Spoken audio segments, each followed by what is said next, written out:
He said he was a screen actor, a film director, an art aficionado, a physicist, a seafaring captain, a financier, and a member of the British aristocracy. The truth was, he was none of these things, with possibly the exception of being an actor. In a sense, that is what he spent nearly his entire adult life doing, acting. But it was never for film or television. No, it wasn't that kind of acting. The kind of acting this man was somewhat masterful at is known as something else, being an imposter. He lived an inauthentic life as a pretender, a charlatan, a grifter. He was drawn to all the finer things in life, the high society, money, wealth, status, and the more bombastic, the better. And he would never even attempt to earn it on his own. He jumped from country to country, state to state, city to city, and name to name in order to con, deceive, cheat, and double-cross anybody taken by his charm. And he would go to any lengths to ensure his secrets were kept, even murder. This is the tale of the Rockefeller that never was.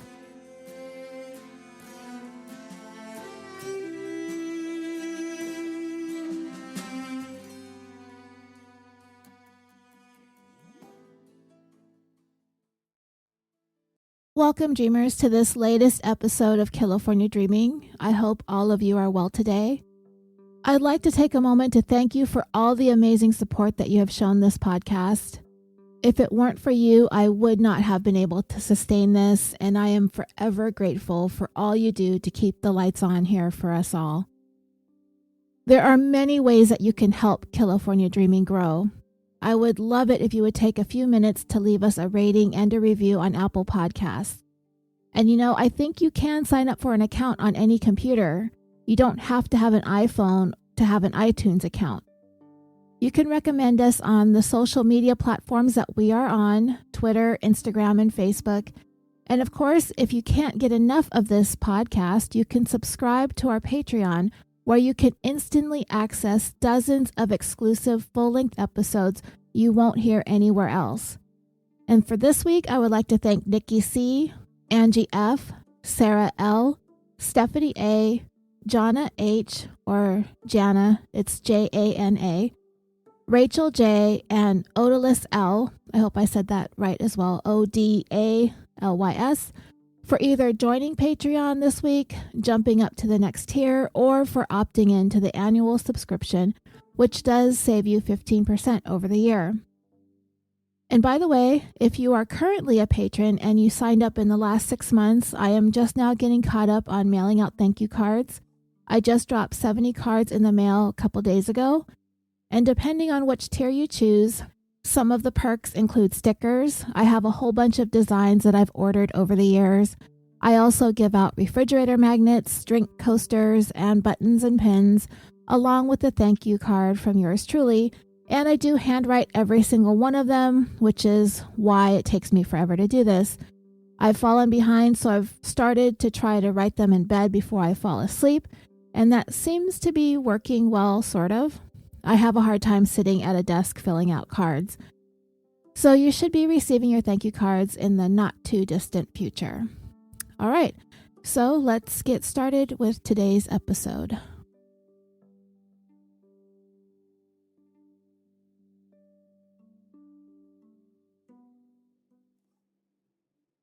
This is the story of a man known by different people in different places by many different names. At the University of Wisconsin, Milwaukee, he was Chris Gerhardt, an aspiring filmmaker. He was Christopher Chichester, a descendant of British aristocracy. Once Chichester found himself in some trouble, he turned into Christopher Crowe, who is actually a real person, a television and film producer whose name was lifted from the credits of a TV show. But this fake Christopher Crowe would masquerade as a Wall Street investor despite having no knowledge of the world of finance. And finally, he would settle on the name James Frederick Mills Clark Rockefeller, or simply Clark Rockefeller for short. And yes, it would be those Rockefellers that this man chose the name from, one of the most prominent and powerful industrial, political, and banking families in United States history. This man, whose real name happens to be Christian Gerhartsreiter, in choosing Rockefeller was quite ambitious when he picked that particular name. But for many, many years, people believed him. So for the rest of the story, I am going to just call him Christian, and as we bob and weave through his various incarnations, I will periodically refer to him as Christian posing as so-and-so, or people who knew him as such and such name, just in order to clarify which particular phase of his life he was in at any given time. But for the most part, I'm just going to call him Christian.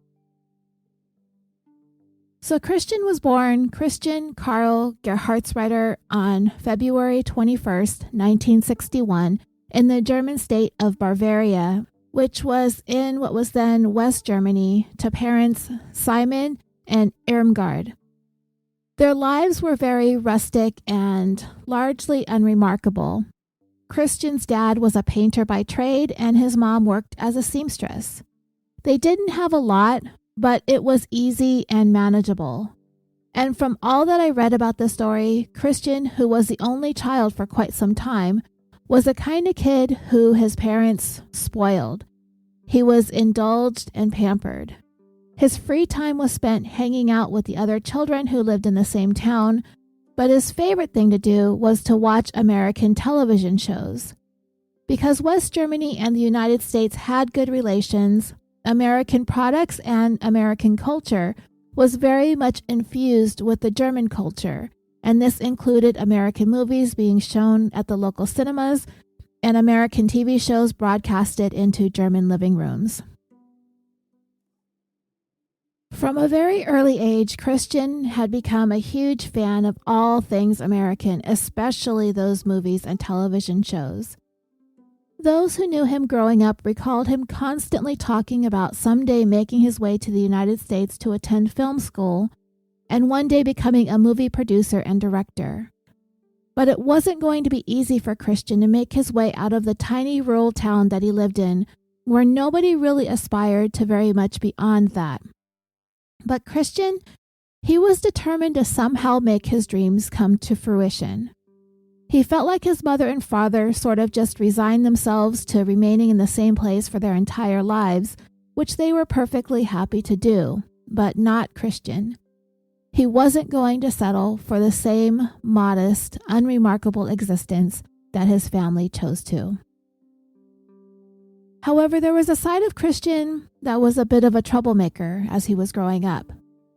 For simply his own amusement, one of his favorite things to do was to make prank phone calls, really for no other reason than to get a laugh for himself and maybe show off to some of his friends. But there were times when his pranks were a little bit more mean-spirited.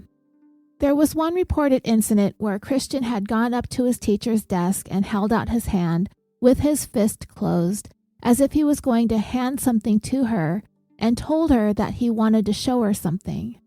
When she glanced down at his hand, he quickly opened his fist, and in his palm was a pile of black pepper, and before the teacher had any time to react, he blew a puff of air into the pepper, and it went all over the teacher's face, into her eyes, her nose, and her mouth.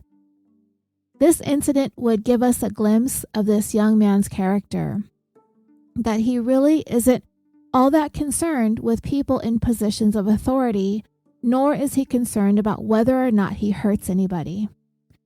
I mean, can you imagine doing something like that to a teacher nowadays? The school would probably call the police. You just can't do stuff like that to people. No way. I didn't find any information about how Christian was disciplined, if he was disciplined at all.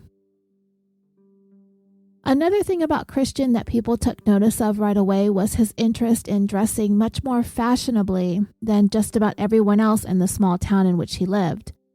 He aspired to be a star, somehow, some way, and a part of that included looking the part. He always had on designer jeans, and everywhere he went, he always wore nice sunglasses, even at night. even in a torrential downpour. As I said a moment ago, Christian was pretty spoiled by his parents, which is probably part of the reason why he seemed so comfortable acting like a little jerk in school. Christian knew his parents would let him get away with murder. However, when Christian was 12, his parents had a second child, another son, and while Christian had been given all the attention in the world before, his parents became pretty busy taking care of a new baby all over again. But it really didn't seem to take too much of a toll on Christian. It wasn't that he was starved for attention from them, but what it did allow for is for him to do more and more things on his own without much interference or resistance from his mom and dad. Christian pretty much ran the household anyway, but the baby kept his parents even more distracted from whatever it was he was going to be getting into. On a very dark and rainy evening in 1978, Elmer and Jean Kellen, a pair of tourists from California, were driving down a stretch of the Autobahn trying to figure out where they were headed. The rain was coming down in sheets, and they really couldn't see that well.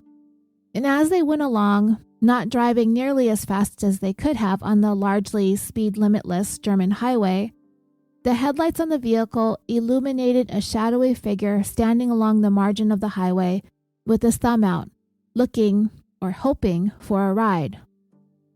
The Kellens were pretty much lost. They couldn't figure out where they were or where they were headed. It was getting late, and they really needed to find a place to stay. So when they noticed the hitchhiking silhouette, they decided to stop.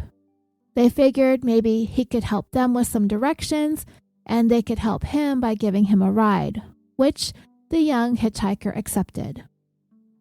Despite being stuck in that downpour, the young man was in a very jovial mood. I guess I would be too if I were stuck in the rain and needed a ride, and a nice couple, who were in their 50s at the time, were kind enough to stop and offer. And to their surprise, while he had a prominent accent, he spoke impeccable English when he told them his name, Christian Gerhartsreiter. At the time, Christian was only 17 years old. Another thing that the couple noticed as somewhat peculiar is that this man was wearing sunglasses at night in this stormy weather.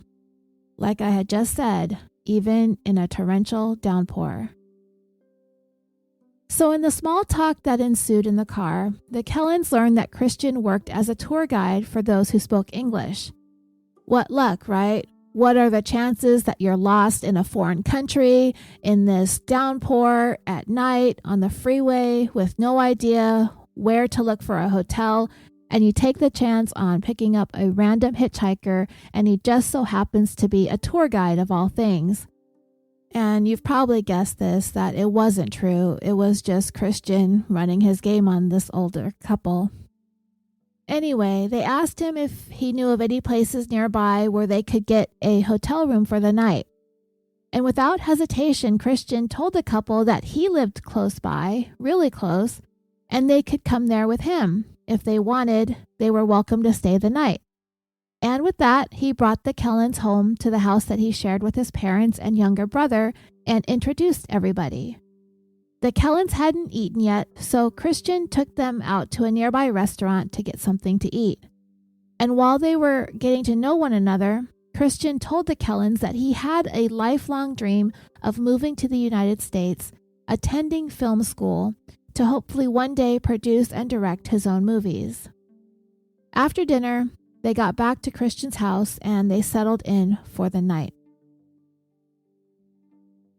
As I had mentioned earlier, Christian had been very coddled and spoiled by his parents, and the Kellens made note of this too.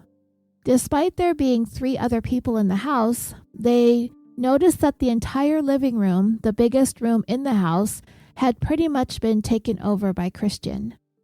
All of his things, all of his belongings were in that room, and only he spent time in that area of the house.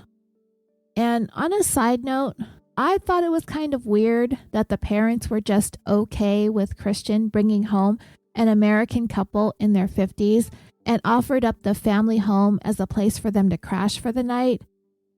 We would come to find out that befriending the Kellens was a part of Christian's plan to get to the United States, and the Kellens were from California, which is the epicenter of entertainment and filmmaking. But I don't think my parents would be thrilled if I brought home strangers to stay the night without asking them first. And I wouldn't even ask because my parents would have said no. And as a parent, I wouldn't like it if my daughter did that either. I mean, I wouldn't leave the couple out in the rain, but I'd only go so far as to help them find a local hotel, maybe let them use the phone because, this is 1978, so there were no cell phones and no GPS. So it wasn't uncommon to rely on the kindness of strangers when you needed help. But the fact that Christian invited these people for the night without considering what his parents might have to say about it really demonstrates to me that Christian ran that household. The following morning, as the Kellens were getting ready to leave, they thanked the Gerhardsreiters for their hospitality. And they also made sure to tell Christian that when he does make his way over to the United States, if he so happened to find himself in California, to not hesitate to reach out to them. They gave Christian their contact information, probably thinking that they'd never see this kid again. The Kellens left the home and continued on with their travels. And it was in that moment that Christian decided it was time to follow his own dreams. He was determined to make it to America, and he was never going to look back. Not too long after, and similar to the manner in which Christian had met the Kellens, he next met a young man while riding on a train in Munich, also an American, but closer to Christian's age. His name was Peter Rockefeller. Peter was there in Germany on a European backpacking adventure before he was set to start his first semester in college later that fall. Using the same story that he told the Kellens, Christian told Peter that he worked as a tour guide for visitors in the area who spoke English. So the two young men spent the day together. Christian was showing him all the sights and points of interest, for which Peter was really grateful for. Christian also shared his desire to one day make his way to the United States in order to study film and hopefully become a movie producer and director. Peter told Christian if he was ever in the area where he lived to get in touch, and he'd return the favor and show Christian around his neighborhood, which was Meridian, Connecticut, a city about halfway between New Haven and Hartford. And Peter offered his contact information to Christian as well. So now Christian had two solid contacts in the United States, Peter Rockefeller on the East Coast and Jean and Elmer Kellen on the West Coast. It would only be a couple of weeks after meeting the Kellens and Peter that Christian would obtain the application that he needed to fill out in order to apply for a visa to get to the United States. He listed the Kellens as the people who were going to be taking care of the financial end of his visit, and he listed the Rockefellers as the people he was going to be living with while in the United States. The next obstacle was, what was he going to tell his mom and dad about going to the U.S.? Personally, I didn't think it was going to take much convincing for Christian's parents to give their blessings for him to head to the United States. Not only did they seem to not have a problem indulging their son, they were likely well aware of his long-standing dream to go to America. But Christian came up with the fake story anyway. He told his parents that he found a job in New York City working at a radio station. He said that this was going to be his first step in getting his foot in the door in the entertainment industry. He then asked for money for a plane ticket to get him there, which they not only readily agreed to, they also said that they would give him a monthly allowance to help him with his cost of living until he was able to get on his own feet. And it wasn't like Christian's parents were rich or making money hand over fist, his dad being a painter and mom was a seamstress. This was pretty much all the extra money that they had to spare from month to month. With Christian's visa approved and his airfare paid for, he finally flew from Germany to Boston, Massachusetts on October 16th, 1978. But before Christian would embark on what would ultimately become a 3-decade-long odyssey, he called his parents back home in Germany and complained that the airline had put his luggage onto the wrong flight and he literally had nothing with him. So they wired him whatever money they had left, and with that, Christian would pull the very first of many, many scams to come while he was in America. Once Christian picked up that wire transfer from his mom, he purchased a bus ticket and headed to Connecticut. And once he was near the area where the kid he met on that train, Peter Rockefeller, lived, he found a payphone and dialed the number that he was given. Peter's mom answered the phone, and Christian told her that he was the tour guide from Germany who showed Peter around several weeks earlier, and that Peter invited him to his house whenever he planned to travel to the United States. Peter had never mentioned this to his mother, so she was a little bit taken aback, but then Peter probably didn't think Christian was going to come, at least not this soon after, and Peter's mom didn't want to be rude.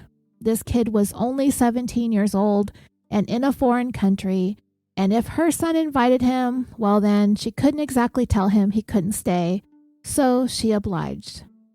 And not only that, Christian asked her for a ride from the bus stop, which she again agreed to. If nothing else, Christian Gerhardsreiter is quite the charmer, there is no doubt about that. While staying with the Rockefellers, Christian was already preparing for his next move, as he knew he wouldn't be able to stay with them for an extended period of time, and he really didn't want to be stuck in this small town. So after doing a little bit of research, he discovered the nearby city of Berlin, where most of the residents were older, those that have retired, they have money, and they have nice houses. He placed an ad in Berlin's local paper looking for a place to stay for a German exchange student, and that ad worked. Christian received a phone call from a woman named Gwen Savio. She worked at the local library, and her family, while they didn't have a spare bedroom, they had a space in the living room that he could stay in, a space that they had offered to other exchange students in the past if he was interested. She told him that they had somewhat of a full and active household. It was herself and her husband and their 4 kids. And this sounded like the perfect setup for him. He was kind of wearing out his welcome at the Rockefellers anyway, so anxious to get to the Savio's home, and he had all intentions of not just visiting them to see if this would work out. He was wanting to stay, starting that same day. Christian packed up all of his stuff and left on foot, heading to his next place to crash. In an interview with Investigation Discovery, one of Savio's sons, Edward, described seeing Christian for the first time. He said, "This kid just shows up at the end of our driveway. He just kind of strutted, he came in here and he was just like, 'I'm here. Hello, how are you? I'm Christian Gerhardsreiter.' And as they sat and talked, Christian proceeded to spin some very elaborate stories about his life and his home back in Germany. Edward further said, "From the beginning, it was apparent that Chris was from a higher level. Of course, we come from money. Of course, we have maids and people take care of us and make dinner and clean our clothes and do all of this."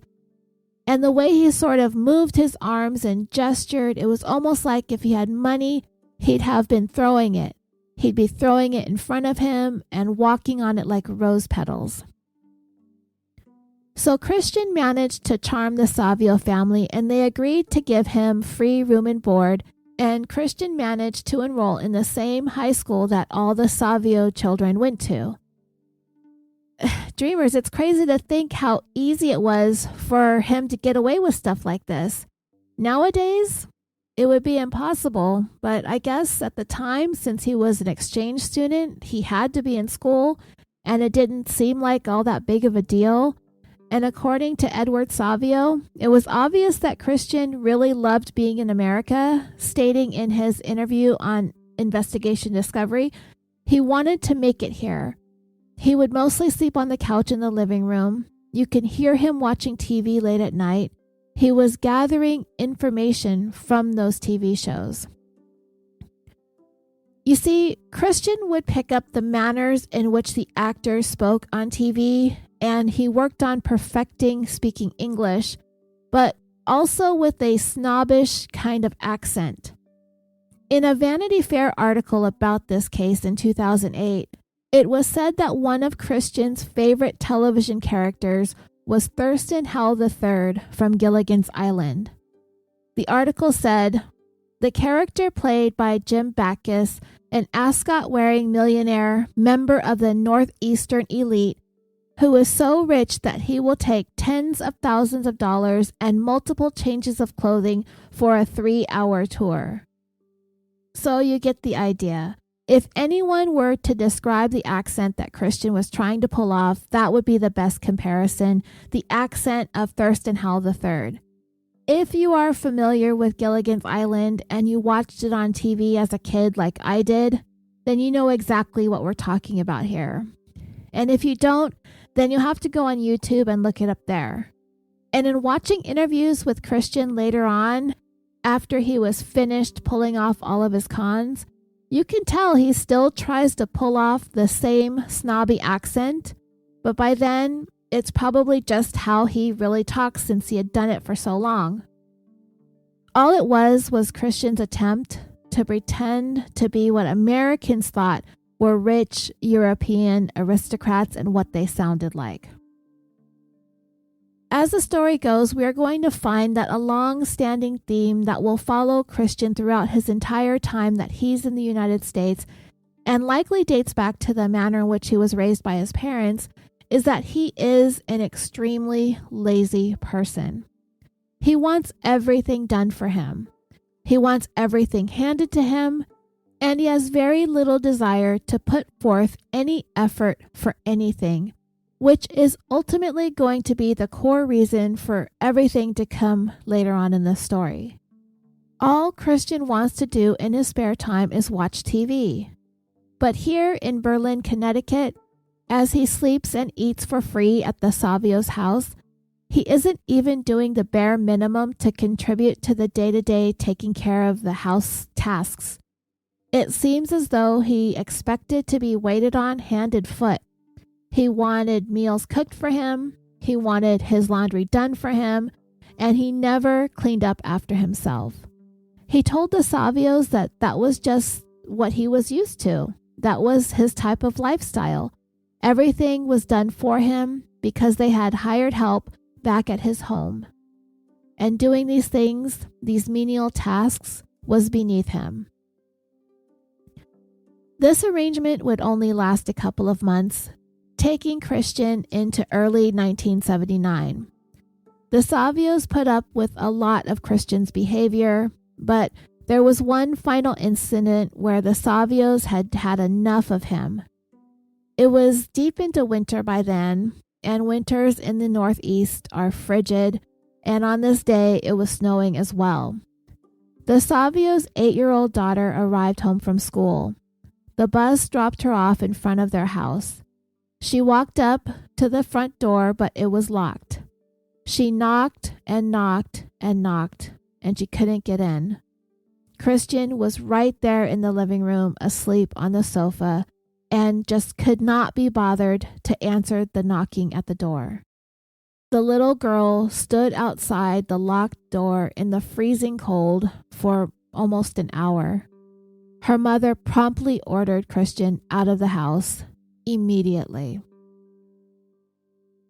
But it didn't take long for Christian to find a new temporary place to land. As he was trying to figure out what his next move was going to be, he happened to meet another woman who worked at the library in town, a woman named Mia McMahon.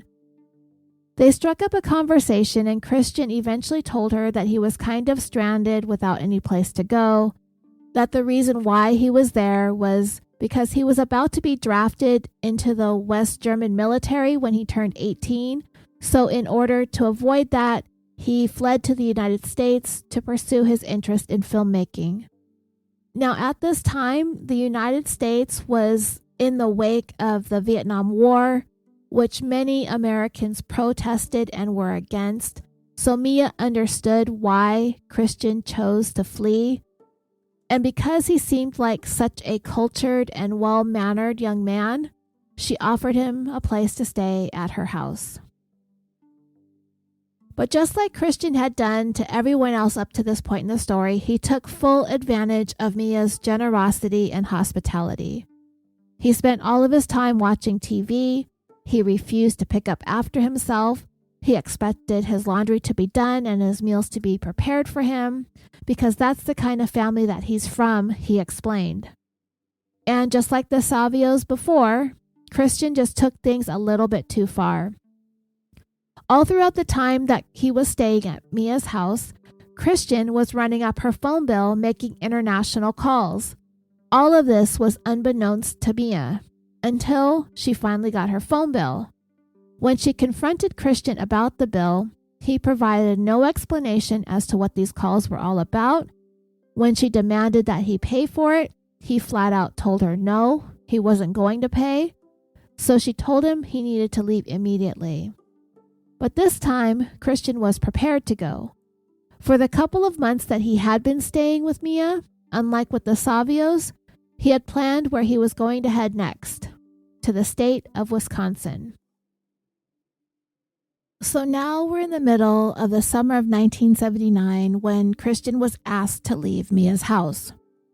While he was there, he decided he wanted to pursue another one of his dreams, to attend a university in America. So during his stay at Mia's, he had submitted an application to the University of Wisconsin at Stevens Point, which was pretty easy for him to be accepted into because it was not considered to be one of the more prestigious schools in the state.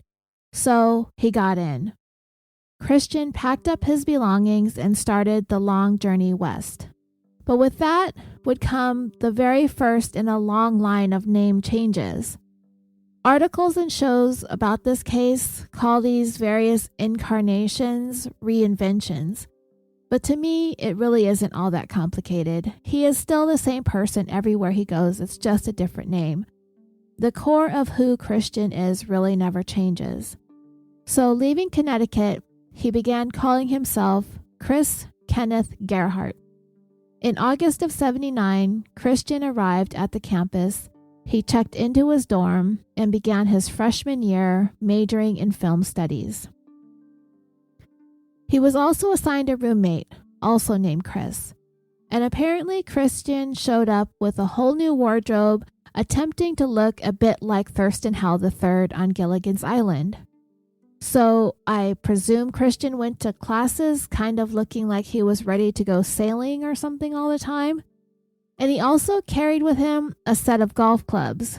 But seeing as that they had never been used, we can only assume that it was just a prop to give off the illusion that he participates in fancy things like golf. This all reminds me of Lizette Lee. You remember her? We covered her back in episode 144, The Drug Queenpin of Beverly Hills, and how she carried a Chihuahua or a Pomeranian in her purse in order to look like a real socialite. That's kind of what I see going on here. These golf clubs are like Christian's purse puppy. His story here at the university was that he was from back east, Boston to be exact, and his father was the ambassador to Germany. Which, if I was hearing this story, I probably wouldn't believe it right off the bat, because why would this guy go to some obscure university in the Midwest as opposed to any one of the elite Ivy League schools in the East where he's from? But whatever. And the accent that he cultivated was nothing like anyone there had ever heard before. Unless they were big Gilligan's Island fans, then they might have picked up a bit of Thurston Howell, but it also sort of had a pretentious kind of sound to it, like an over-exaggerated British accent. But the one thing it wasn't was German, and you kind of have to hand it to Christian. That's a pretty distinctive accent to try to undo in order to pull off something so fake, something that he really made up out of the blue. And these people in the Midwest, A lot of them have their own accents and slang and probably never met anyone quite like Christian. And truth be told, no matter what Christian did in order to prove that he was from a prestigious Boston family, I really doubt his peers were truly buying into it, but then again, I don't think anybody really cared. But it didn't seem like Christian ever had any intentions of staying at Stevens Point for very long. It's been opined that Christian chose the smaller university to sort of test the waters first, to get an idea of what the culture was like on an American university campus, to get a feel for the people and the routine. It was kind of like a trial run, because ultimately he wanted to go to a bigger school. He ended up attending the University of Wisconsin in Milwaukee, a much more elite university. And he did his usual routine of getting to know people, socializing in specific circles of students. He got involved in campus organizations. The goal was to meet and befriend people who were well connected and the more socially elite, to try to best fit in with them. And what he was doing was learning how to act, how to talk, and just how to be around important, influential people in general. One of Christian's favorite places to zero in on potential connections was to network at churches. Because he was raised in the Catholic Church, he knew the kinds of people who attended, and he was able to sort through people pretty easily and find those that could be of use to him. The thing he was in need of most at this point was a way to be able to stay in the United States for good. His visa had an expiration date, and he would be forced to return to Germany if he was unable to find a way to stay. And a surefire way to be able to do that was to find someone willing to marry him, and he figured he'd have a good shot finding that someone at a church. And that is precisely where he met a woman named Elaine Gerscheld. He spun the same story about why he fled West Germany, but he added that he was worried about his visa expiring and then having to go back, and because he dodged the draft, he could get in a lot of trouble for that.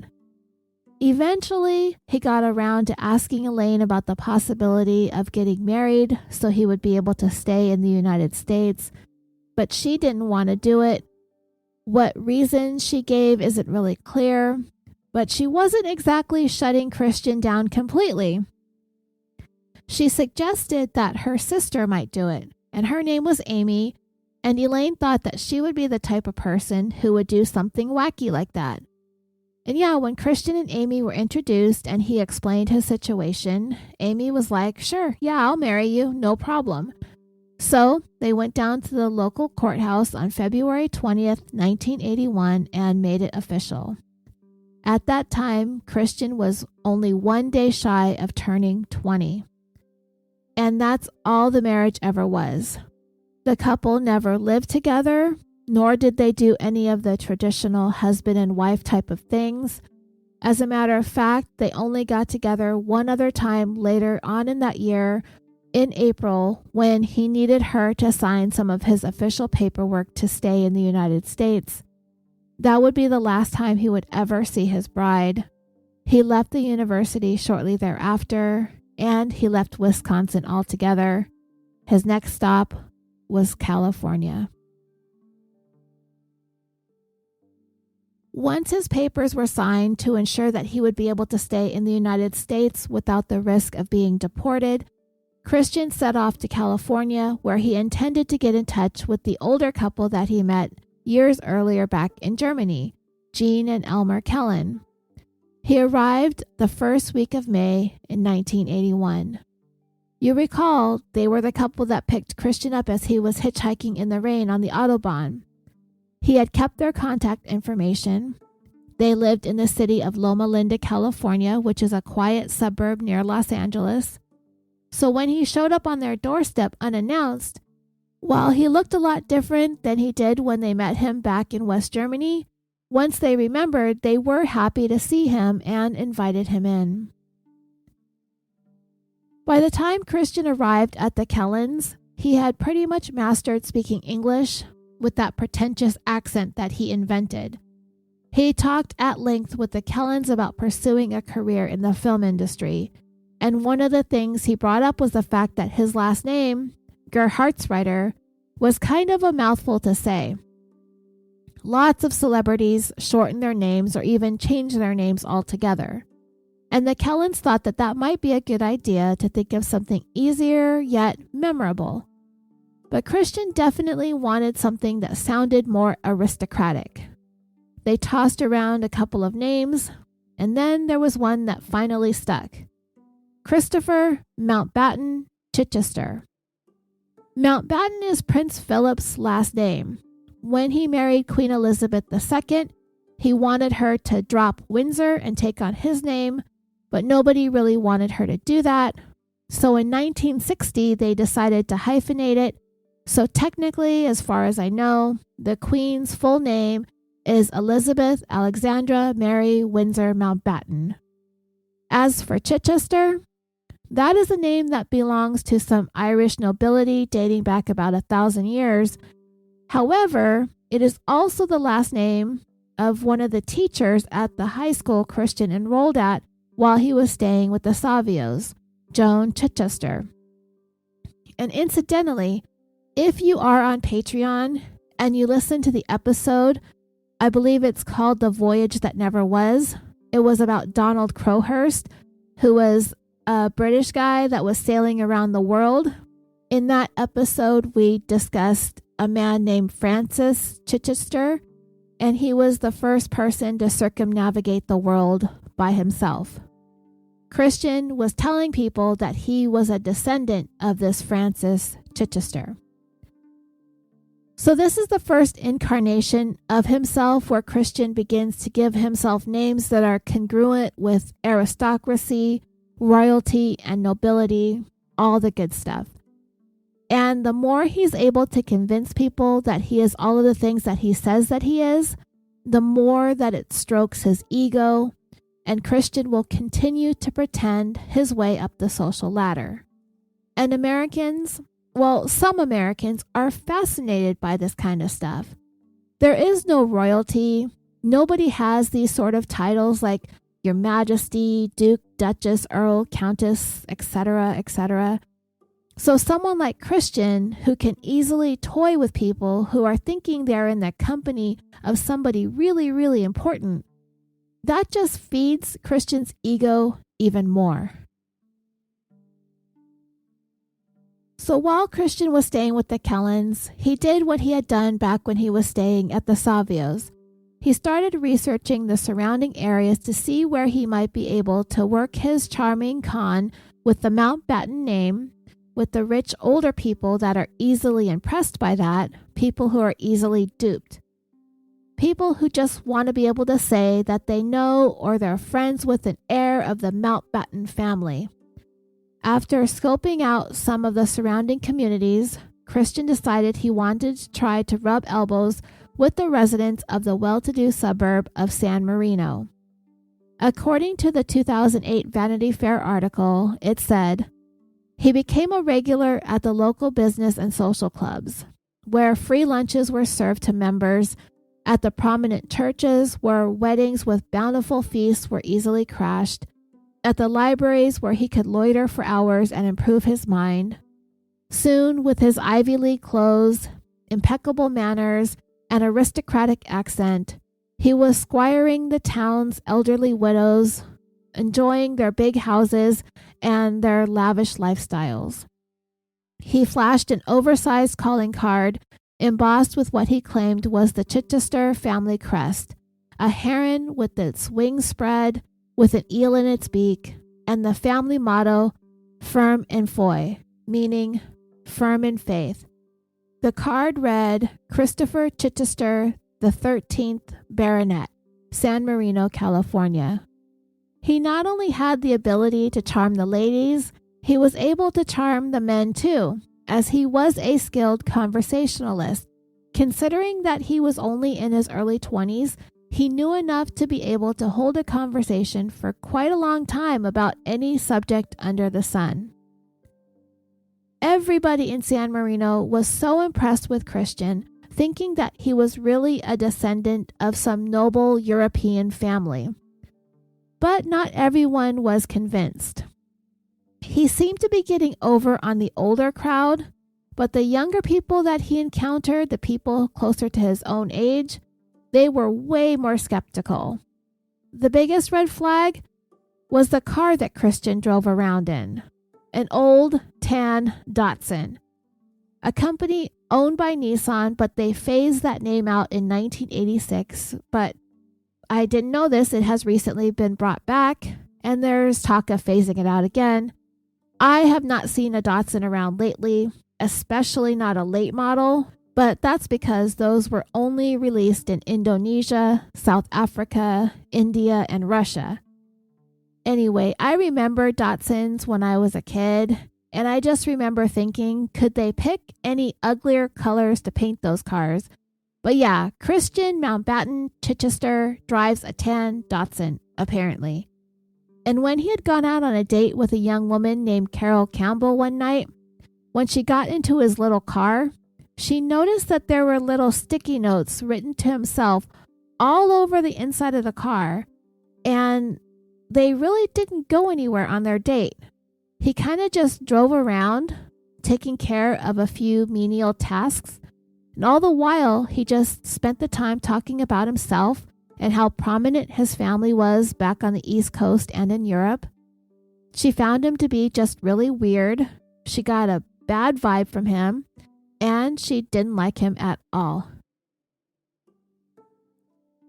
One of the lies that Christian began telling the new people that he was meeting in San Marino was that he was attending film school at the University of Southern California, USC, and he actually hung out at and around the campus, making it appear as though he really did attend there. He knew a lot about the filmmaking program, he knew the names of the faculty, and he even went to the school library and picked up a number of screenplays and carried them around with him. He was also telling people that he was the teaching assistant for one of the most prestigious instructors on the campus, Arthur Knight, who, according to Vanity Fair, had been able to procure guest speakers who were or were going to be filmmaking legends for his course, including Alfred Hitchcock, Orson Welles, and Clint Eastwood. This is a class where the biggest stars in Hollywood would give students an exclusive early peek at their latest film projects. Christian came up with a plethora of lies to tell people at USC, including that he was well on his way to earning his master's in fine arts, but he not only claimed to be a student of filmmaking, he claimed that he was already a filmmaker, telling people that he had been involved in producing. One of his most notable works, he said, was that of a British television show entitled The Prisoner. But if anyone had bothered to have done any sort of fact-checking, that particular show had been in production in the late 60s when Christian was still a child. But if anyone ever had any doubts, Christian would be able to put his money where his mouth was on occasion, having pulled off some pretty outlandish things. In the Vanity Fair article, it pointed to a time when Christian had invited some of his friends to go to a party on the USC campus that some really prominent filmmakers were going to attend, including Steven Spielberg, George Lucas, and Robert Zemeckis, as well as several celebrities on the other side of the camera.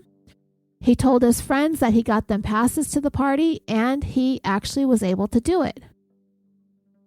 Christian had been so convincing to those that he met in San Marino that he was this up-and-coming filmmaker and producer that the local news station there in the city approached him and offered him a job at their morning television show, which he readily accepted.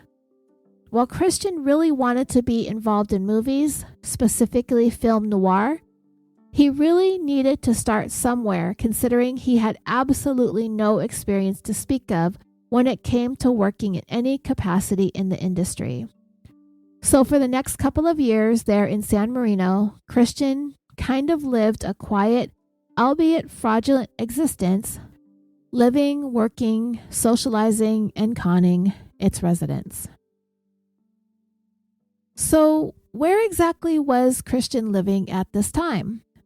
Well, when he first got to San Marino, when he began talking and networking with the locals, he explained that he was in the area temporarily, having volunteered to house sit for a friend while they were out of the country, but he was vague when it came to exactly where he was living, and really nobody tried to pry and not really curious as to who he was house sitting for or where this house was located.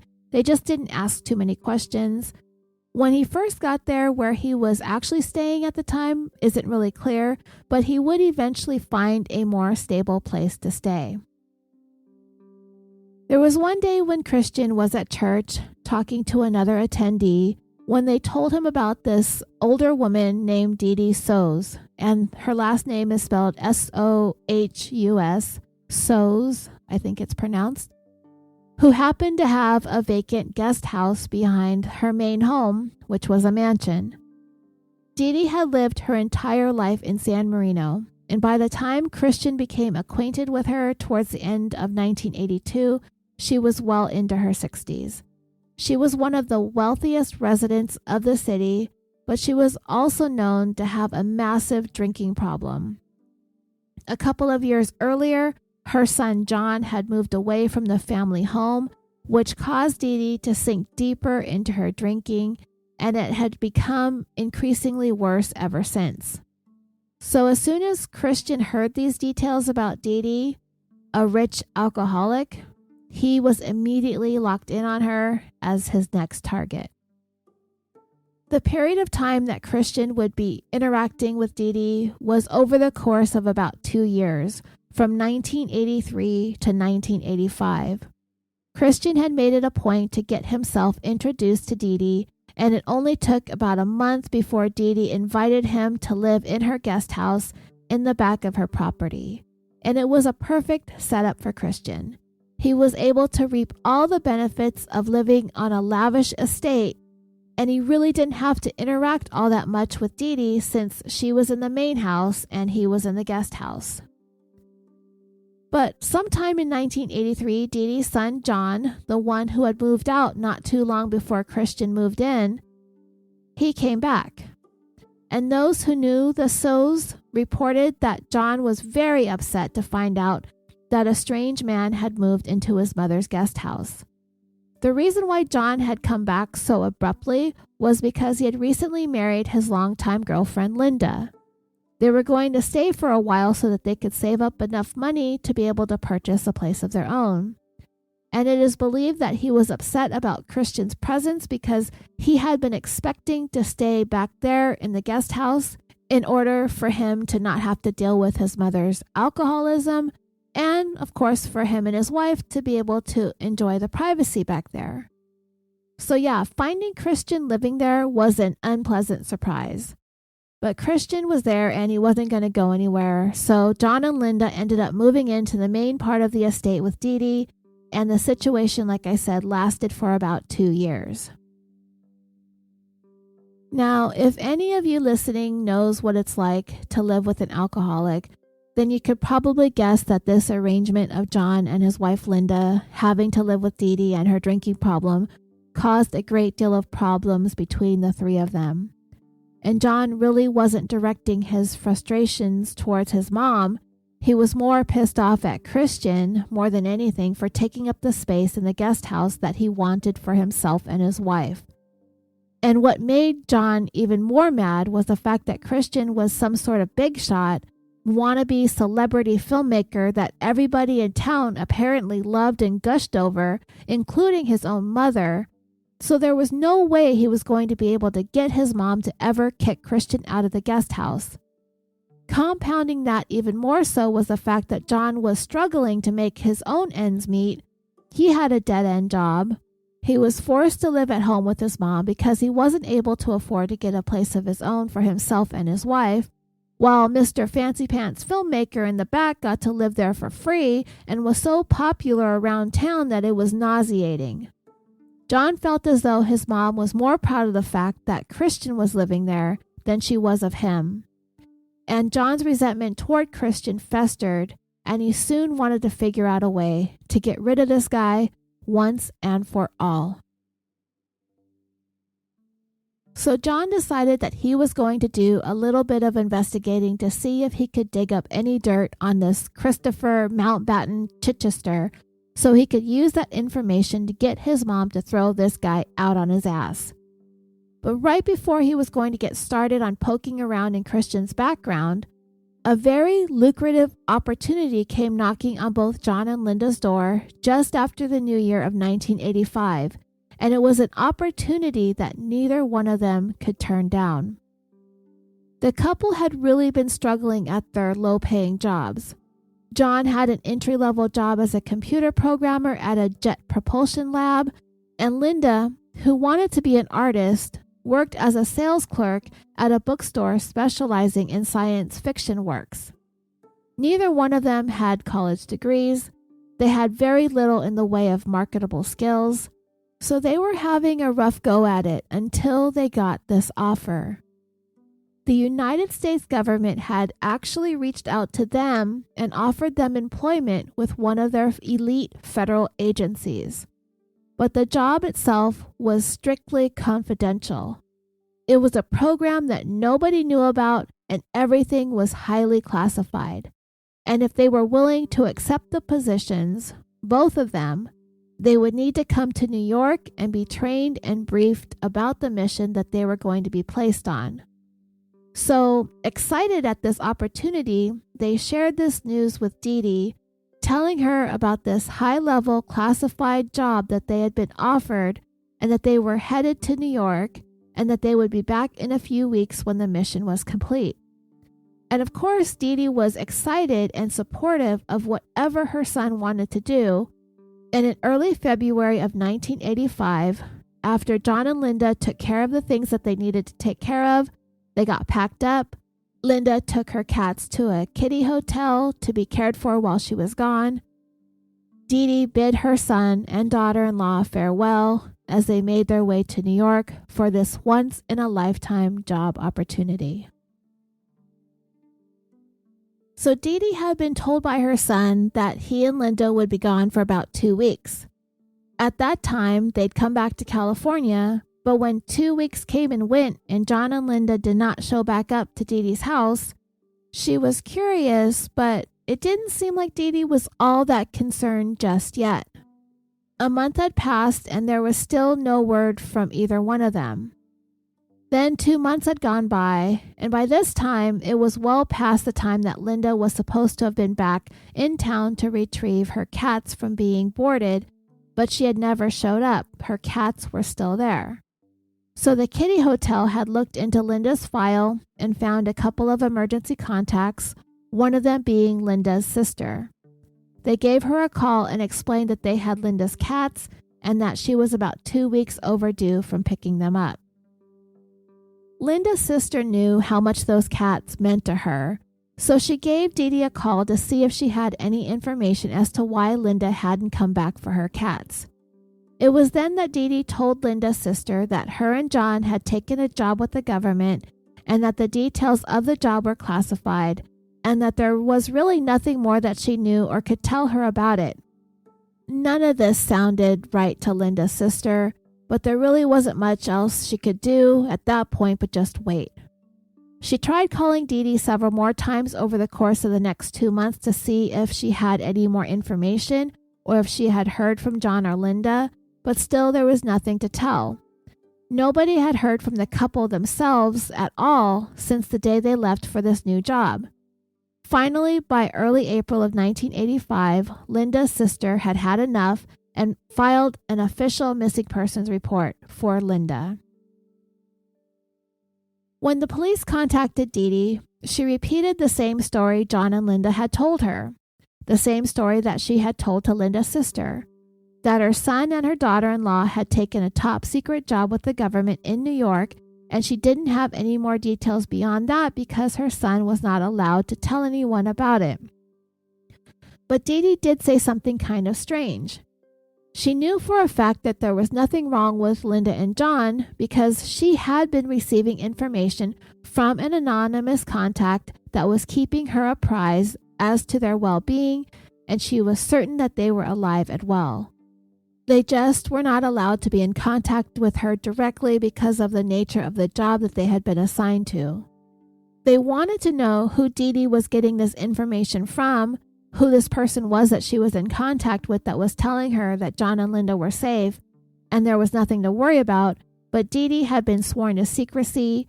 She was not allowed to tell the police anything, otherwise it could put everybody in jeopardy.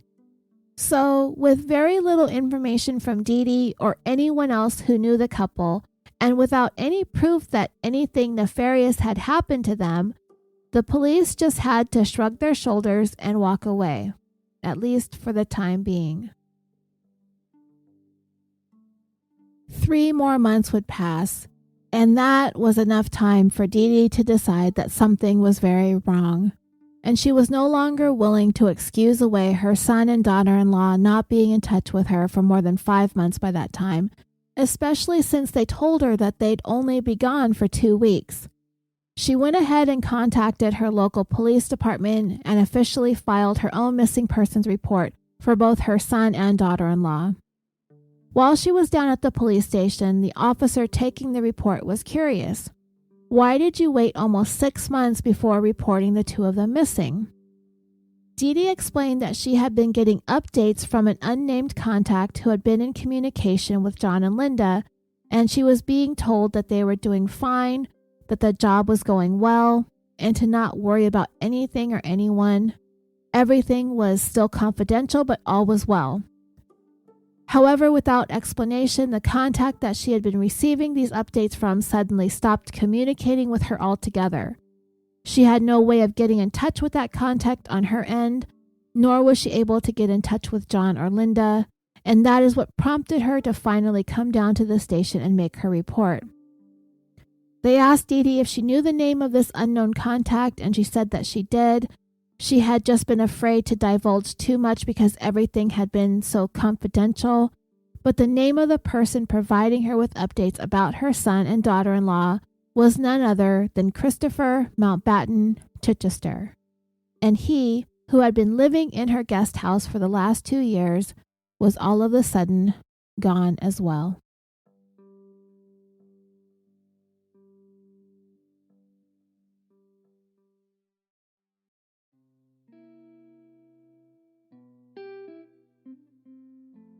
All right, this is a good place to pause this story. I do have a good portion of the second part of this case written and ready to record. I'm in the home stretch of it, so it should only be a few days before I can get the second part of this out to you. There are a couple more things I wanted to tell you about before I sign off. If you continue to listen through to the end of this, you will hear a promo from the Murderific podcast. It is a weekly show hosted by Bernadette out of the state of Maine. She covers cases local to her, cases known around the world, lesser known cases, serial killers, missing persons, mass murders, and more.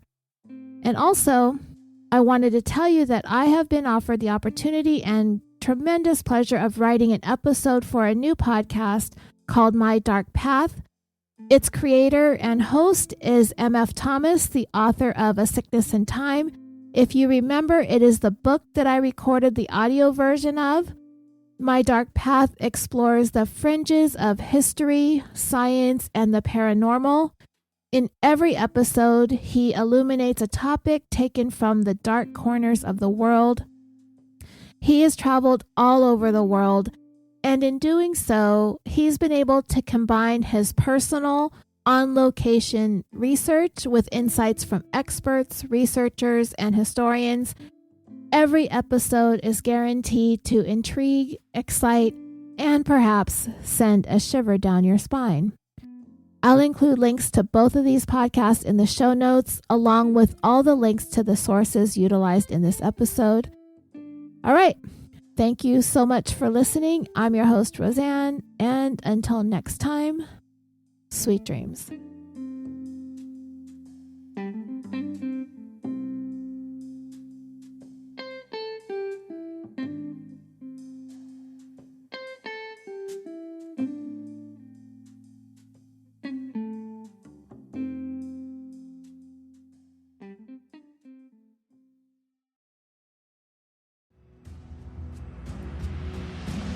My name is Bernadette, the host of Murderific True Crime Podcast.